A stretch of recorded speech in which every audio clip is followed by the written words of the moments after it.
네, 2020년 전기차라는 주제로 이제 말씀을 드리도록 하겠습니다. 저희 삼성 SDI는 지금 이제 배터리 쪽 비즈니스를 이제 하고 있는데, 현재는 IT 소형 배터리 쪽에서 이제 글로벌 넘버 원을 하고 있습니다.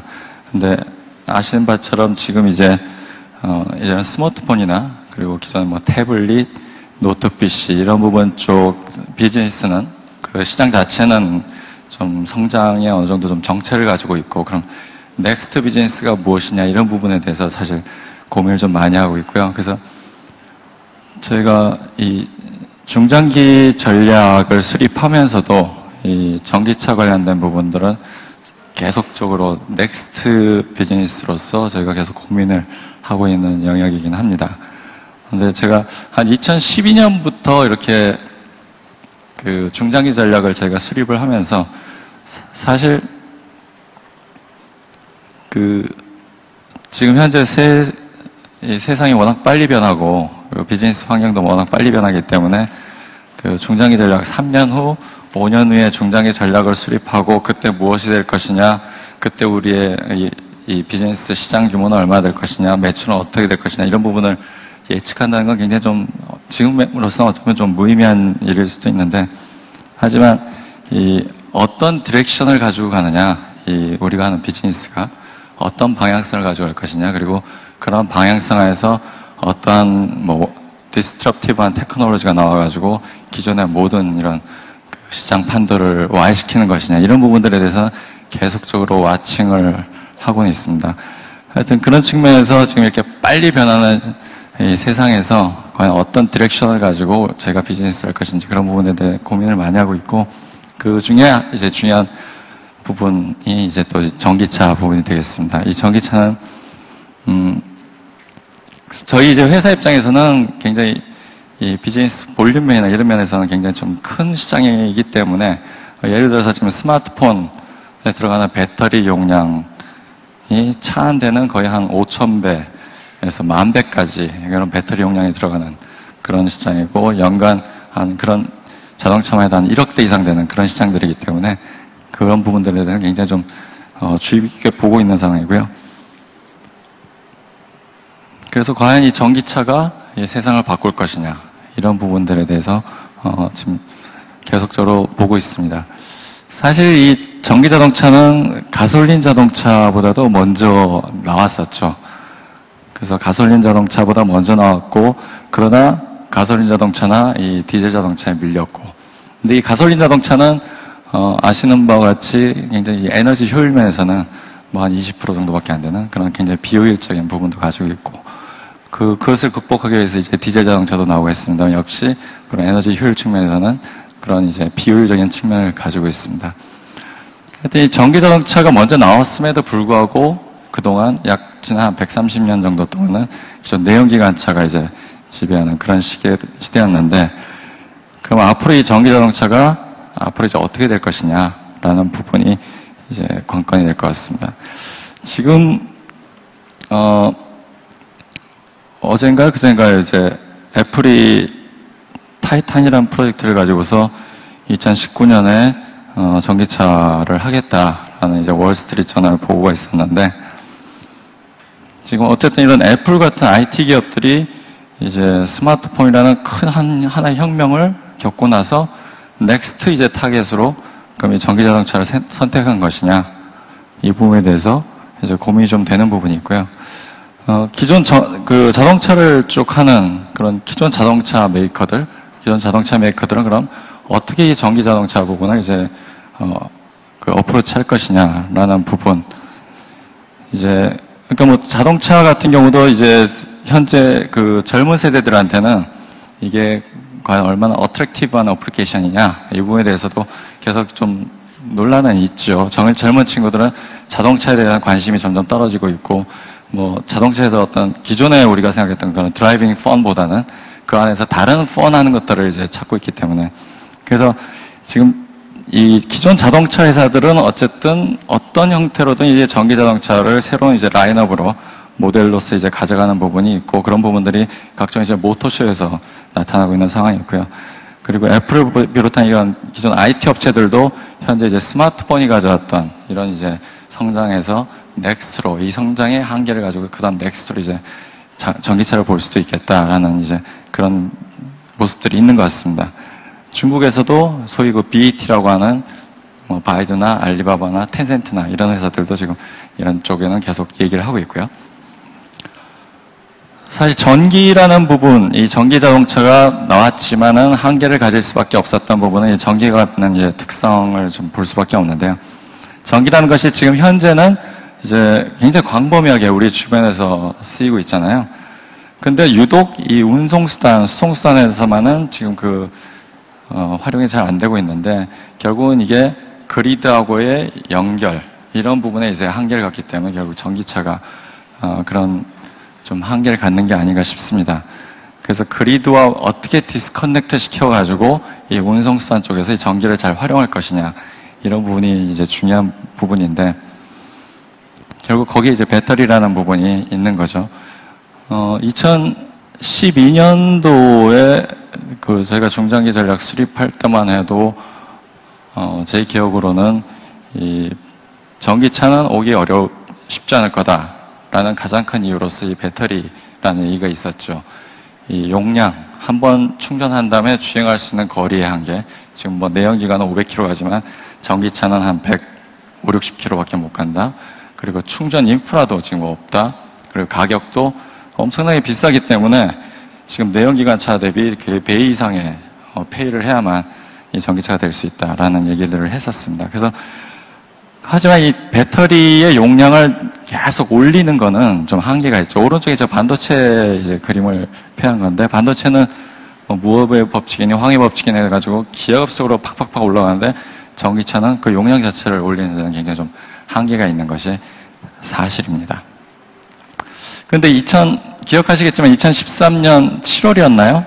그 테슬라에서 기존의 배터리를 가지고서 이제 400km, 500km 가는 전기차를 모델 S라는 것을 만들어낸 거죠. 그러니까 기존에는 계속적인 어프로치가 배터리의 용량을 올려야 된다.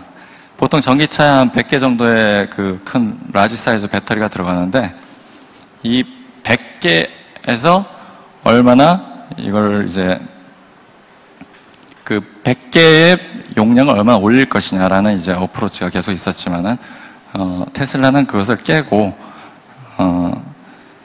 기존의 배터리를 7,000개를 넣어가지고, 이 전기차가 160km밖에 못 가는 것을 거의 500km 갈 수 있게 이렇게 만든 거거든요. 그러니까 저희 생각으로는 전기차로 가기 위한 하나의 그런 큰 허들은 테슬라의 이런 발상의 전환을 통해서 넘었다라는 이제 생각을 하는 겁니다. 그 스마트폰이 처음 나왔을 때 스마트폰이 그게 가능했었던 이유는 사실 우리 기존 휴대폰에서 그 키보드, 자판을 스크린 안으로 넣었기 때문에 가능했잖아요. 그것 때문에 결국 스마트폰이 대화면이 되면서 그렇게 이제 될 수 있었는데, 결국 전기차에서도 갖고 있던 가장 큰 허들인 배터리 용량의 한계, 이 부분이 이제 테슬라의 그런 새로운 어프로치를 통해서 넘을 수 있는 그런 이제 시점이 됐다고 볼 수 있겠고, 지금 이번에 이제 모터쇼에서 나왔던 그 몇 개 자동차들 중에서 이제 500km를 간다고 했던 자동차, 그런 것들도 역시 비슷한 컨셉을 가지고서 500km 갈 수 있도록 이렇게 하는 겁니다. 그렇기 때문에 이런 부분들이 지금 이제 더 이상은 배터리의 이제 주행거리의 한계 때문에 전기차가 오기 어렵다, 이런 얘기는 하긴 좀 어려운 상황이 된 것 같고요. 이제 코스트도 드라마틱하게 지금 떨어지고 있고, 차세대 배터리 연구도 계속 올라가고 있고, 그렇기 때문에 전기차가 갖고 있는 기존의 한계를 가지고서 전기차를 얘기하기는 좀 어려울 것 같습니다. 그렇기 때문에 앞으로는 이 전체적으로 기존에 소형에서만 쓰였던 이런 이제 전기화되는 이런 모습들이 자동차, 앞으로는 저렇게 계속적으로 모든 무버블팅에 이제 적용이 돼서 모든 이제 전기화가 되는 이런 이제 상황이 계속될 것 같습니다. 이게 초기에 나왔던 전기차 모델들이죠. 보시는 것처럼 굉장히 작고 그리고 아주 실용적인 위주로 되어 있습니다. 근데 그 이후의 세대에 나온 전기차의 모습들은 아주 이렇습니다. BMW 이제 IA, 테슬라 이번에 모델 X, 그리고 포르쉐의 이미션, 그리고 아우디의 이 트론 콰트로.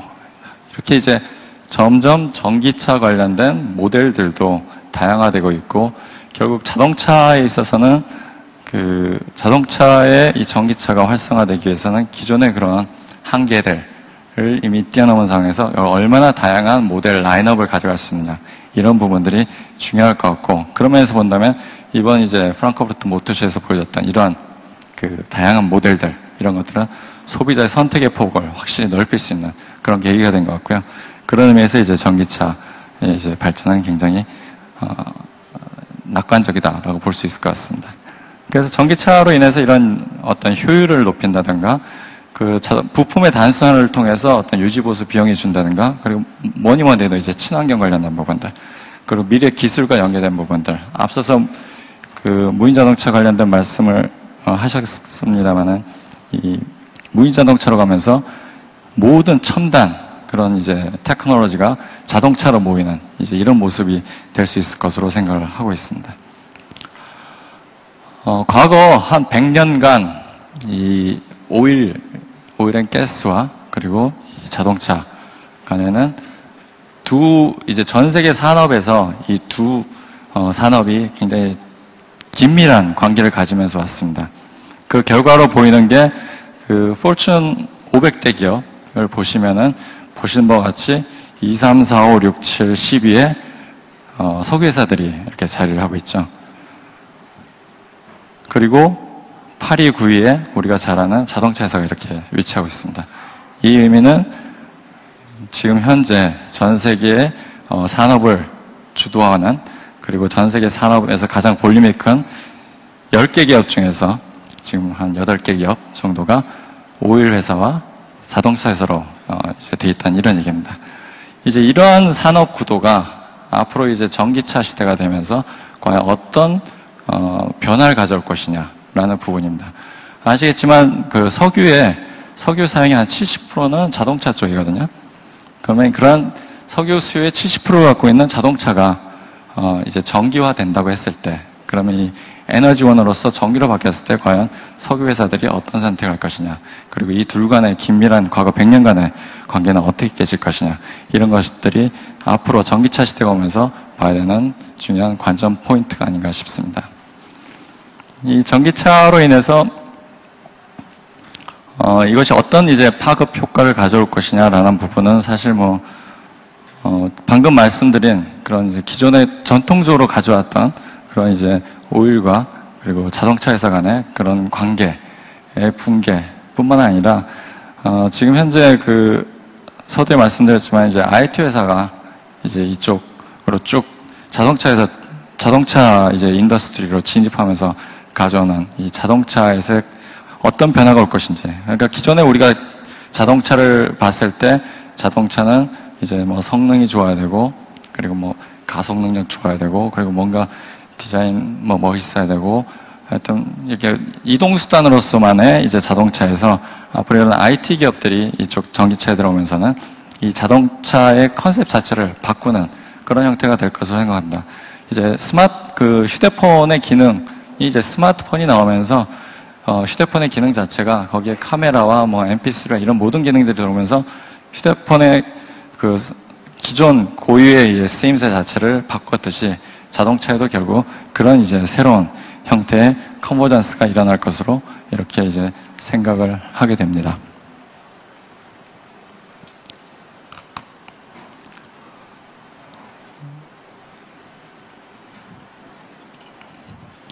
그래서 지금 저희가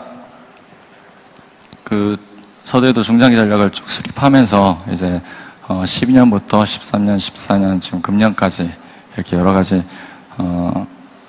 향후의 비즈니스를 가지고서 중장기 전략을 쭉 수립했습니다만은 매년 이 전기자동차 비즈니스를 보는 그런 이제 시선이 바뀌는 거고, 저희가 이제 또 하나가 ESS라는 그런 부분을, 그런 이제 에너지 저장형 배터리 얘기를 하고 있는데, 결국 앞으로 그 석유와 기존 자동차, 내연기관차, 이 관계가 결국 앞으로는 전기차와 이제 전기라는 이런 에너지 관계로 바뀌었을 때, 그럼 이 전기 쪽에는 또한 어떤 이제 임팩트가 올 것이냐, 이런 부분들이 가장 저희가 또 주의 깊게 보는 영역 중에 하나입니다.